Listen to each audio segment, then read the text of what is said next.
బాగా గమనించాల్సింది, నిన్ను ఆదరించగలిగింది దేవుని వాక్యం ఒక్కటే. దయచేసి నీ శ్రమలో నిన్ను ఆదరించగలిగింది దేవుని వాక్యము ఒక్కటే.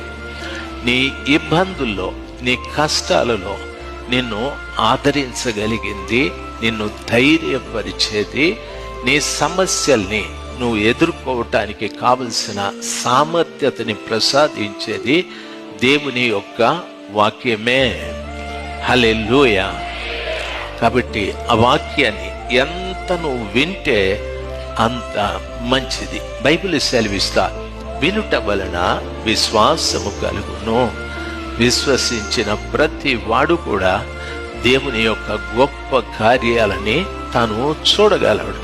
కాబట్టి ఆ వినేది యేసు ప్రభుల వారిని గూర్చిన మాటలే అయి ఉండాలని బైబిలు స్పష్టంగా